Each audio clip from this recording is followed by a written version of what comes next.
TV Musings. Hey folks, it's Shannon here, and I'm here to share TV Musings. I did that's not quite... There we go.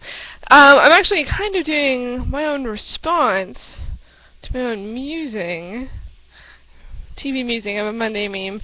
Back in May, I actually shared some of the shows I was looking forward to this summer, and was already watching and stuff like that, so I thought I'd check in, see how the summer's going. It is August. I hope to do this early August, because for me, from when July turns to August, that feels like the middle of summer. I think that's just one of those things that carries over from when you're a kid. I think of summer as, when you're not in school, and that tends to be July and August. Although on Facebook, a bunch of people I know are like sending their kids off to school in August. And I'm like, wait, what kind of school is that? Anyway, like little kids. I'm so confused, but that aside, and TV has got a different kind of vibe now, because there's definitely summer shows. There's lots of summer shows. And so let's take a look and see how they look. First up, I would like, just so you know, I watch things either via antenna or online streaming, and on the Canadian broadcast schedule, and through Canadian TV website. So that's how I see stuff. So I don't get to see everything, unfortunately, especially this year. There's a whole bunch of shows, I forgot to write them down, that I ended up just sort of not seeing, that I was hoping were going to stream, like Top of the Lake, and In the Flesh, and Utopia. I think Utopia. So, and they just don't show up. Shipping Wars. I am missing Shipping Wars like you would not believe. I feel very oddly, extremely fond of the shippers, and I really wish that it aired, but there's no any non-geo-blocked in Canada website to watch it on, so I hope the folks are doing okay and still causing trouble and getting stuff where it's supposed to get without getting it broken or unfrozen or any of those things. But Shipping Wars aside.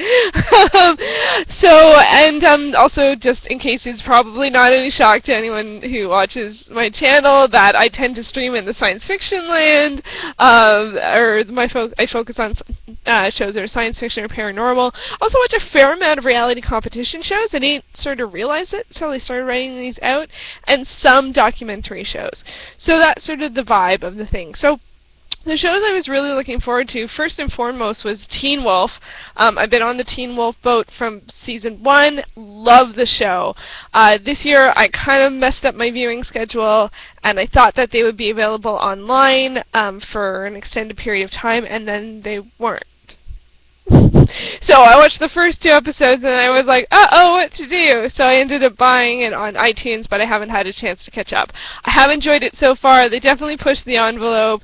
There's lots of drama, and the show's really fun, but I'm way behind. So anyway, lots of time to catch up. They're splitting the season in half. It looks like the first half is in the summer, and the second half is going to be starting back up in January. It sounds like it's following the Pretty Little Liars pattern, although that's a show I haven't watched yet, but I do know its viewing schedule. So Teen Wolf, yay for the first 2 episodes, and I'll catch up on the rest so far. It was actually not bad getting the price for SD version of downloading it, so trying that out with a few of my shows this summer too. The next one I was really looking forward to was Under the Dome. Now this is based on a Stephen King novel, and I watched the first one with my sister and my brother-in-law, and we were kind of like, like, it was just like, felt like it was really telecasting, like you really knew where this was going, and so melodramatic and so obvious and so like, and I was really disappointed because I'm a really big fan of the Stephen King adaptation of The Colorado Kid into the TV show Haven, but it's a lot more subtle. There's a lot more heart, and it's a Canadian-American co-production. So, but Under the Dome, I tried to stick it out. I really, really tried to stick it out. There are mysterious, what is the dome? How is it there? How long is it there? Why is it there? There's lots of questions and curiosities about that kind of thing. But I get a little tired of the whole idea that when humanity is cut off from humanity, people just become horrible people. And I'm just like, I don't really believe that, and I don't really want to support that.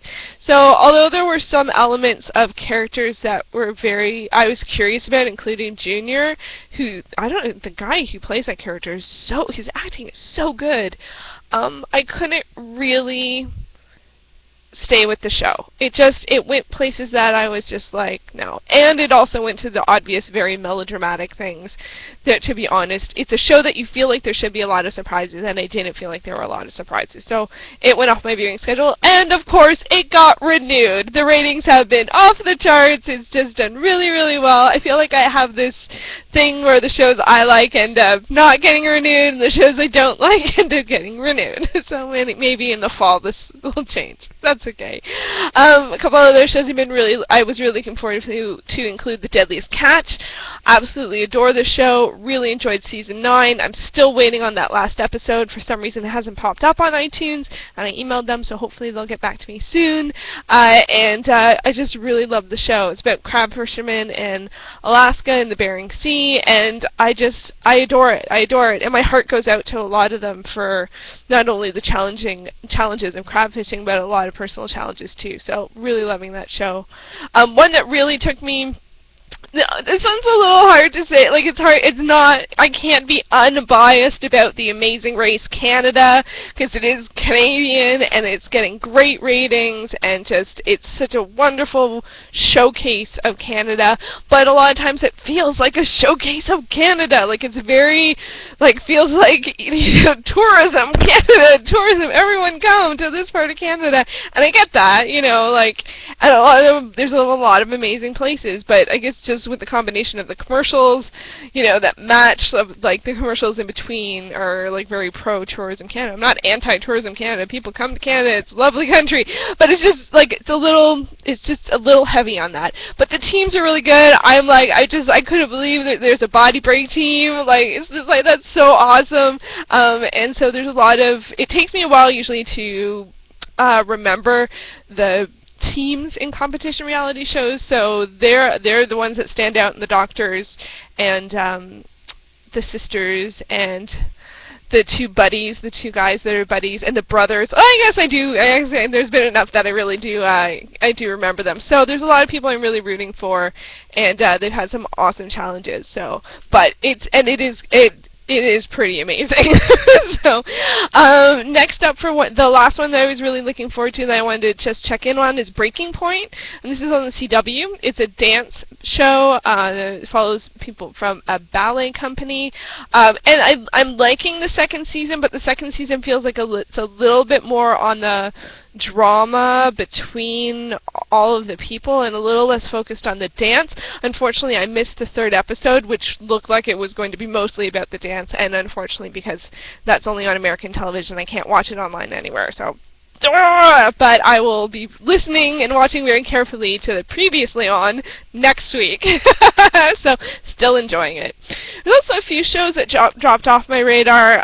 So You Think You Can Dance, I really like it, but I felt really early on who I felt was going to win, and it just seems to keep on going in that direction. And usually I'd be excited about that, but for some reason I'm a little kind of bored about that, and that sucks. So it just was one that I got really behind on, and I kind of said to myself, oh, it doesn't matter, it's a competition show, you can just jump in at any point.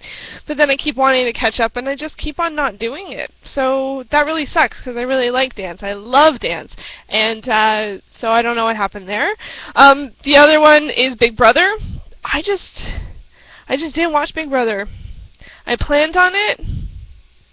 Just didn't watch it. Wasn't really into it. I think there was a Canadian version, Big Brother Canada, in the spring, and I really, really liked it, except for the finale.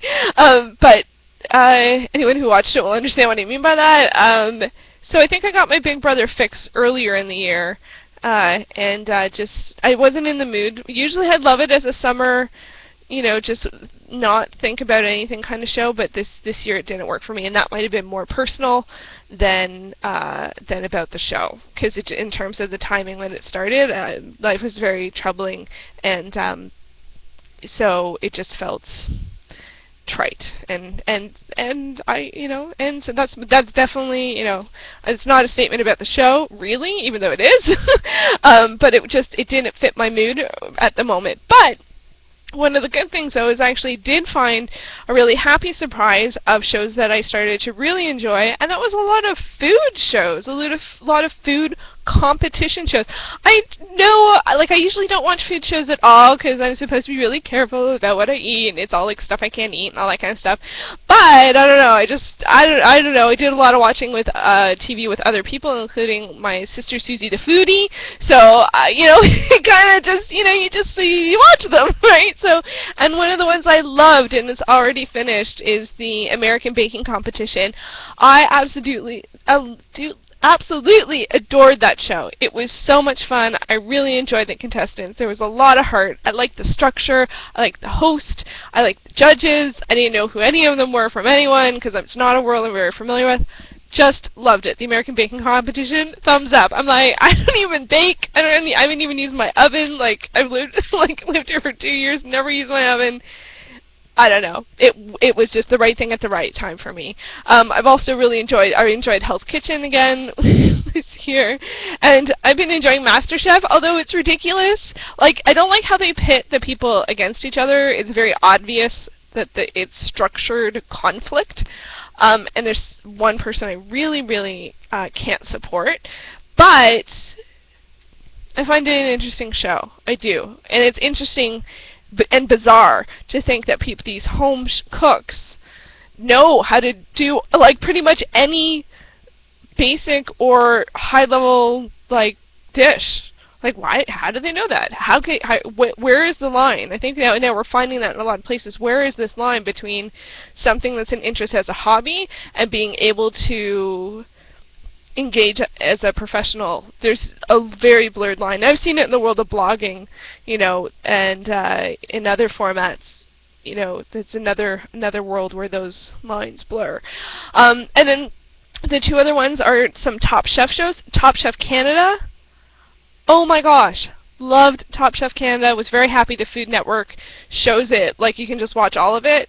And this is actually season 3. I adored the show. I absolutely adored the show. I love the contestants. I was really rooting for several of them for many long periods of time. Very sweet people. And just really enjoyed it. It was less fierce. Like, they weren't mean to each other. They helped each other if they needed to. Like, it's so Canadian.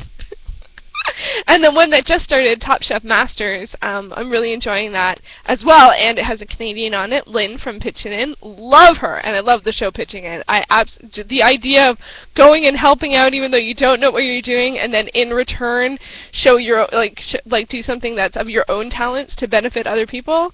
I mean, like, talk about a win-win situation. A couple other surprises are non-food shows and reality shows, and one is the CW show's Capture. It's kind of there's a lot of like Hunger Games-ishness on it, and it's literally there's a hunt team and they're trying to capture the other teams, and there's lots of drama, and almost everyone states that they're going to try and like win people over with their charm, and I'm like, but if they catch you, they're not going to be like, but I like you.